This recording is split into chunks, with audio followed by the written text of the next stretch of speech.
보형물 코수술과 무보형물 코수술의 차이점은 일단 보형물 자체를 쓰냐 안 쓰냐 차이가 제일 중요하겠죠. 뭐 보통 보형물로는 실리콘 보형물이라든지 아니면 고어텍스라든지 이런 보형물을 써서 수술하는 경우들이 많은데, 기본적으로 무보형물 코수술이라는 거는 보형물과, 그러니까 보형물을 아예 전혀 쓰지 않고 수술하는 걸 얘기합니다. 한 가지 더, 근데 저희는 환자분들이 아무래도 무보형물 코수술에 대해서 많이 알고 계시기 때문에 저희가 무보형물 코수술이라고 얘기는 하지만, 저희는 사실 이제 무이물질 코수술이라고 해서 100% 자가조직으로 이용한 코수술만을 진행합니다. 근데 그 차이는 뭐냐면, 보통 무보형물 코수술이라 하더라도 100% 내 몸에 있는 것 갖고 수술하지 않아요. 예를 들면 기증진피라든지 아니면 기증늑연골 이런 것들을 써서 사실 코수술을 많이 하게 되는데, 저희는 이제 내 몸에 있는 것만 갖고, 뭐 귀연골과 보통은 뭐 귀디근막이라든지 이런 것만 이용을 해서 수술을 하기 때문에 그런 것이 조금 더 다른 병원과 차별화되는 점이라고 생각하고 있습니다. 기증늑연골 같은 경우는 특히 요새 굉장히 많은 병원에서 사실 사용을 하고 있습니다.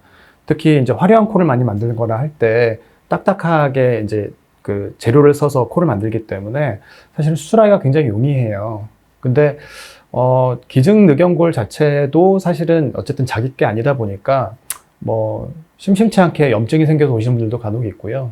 그리고 염증뿐만 아니라 기증늑연골은 비중격 있는 부분, 그러니까 본인의 미측 비중격 있는 부분을 이제 혈액 공급이 잘 못하게 되는 경우에는, 혈액 공급을 제대로 못 해주게 되는 경우에는 미측 비중격이 나중에 변형이 오면서 틀어지거나 하는 문제들이 생길 수가 있기 때문에 저는 사실 그렇게 선호하지 않습니다. 예. 그리고 기증진피 같은 경우도 뭐 피부가 아주 두꺼운 사람들 같은 경우는 쓴다 하더라도 크게 문제가 없을 수 있으나, 예를 들면 제술 같은 경우에 피부가 이미 많이 얇아져 있고 또 피부가 원래 자체 얇은 사람들 같은 경우는 시간이 지나면서 본인 피부를 계속 더 얇게 만들 수 있거든요. 그런 경우에는 특히 기증진피 같은 경우는 피부를 얇게 만든 부분에 혈액 공급이 이제 좀 안 되기 시작하면 색깔이 하얗게 변한다든지 이런 문제들이 생길 수 있는데, 보형물 같은 경우는 유착이 안 되기 때문에 제거나 이런 것들이 그렇게 어렵지 않아요. 그런데 얘는 이제 기증진피다 보니까 안에 있는 원래 본인 환자분의 피부하고 들러붙어 버리기 때문에 일단 제거도 조금 용이하지 않을 뿐더러 피부를 더 얇게 만드는 부분들도 제거하면서 얇아지는 부분들도 있기 때문에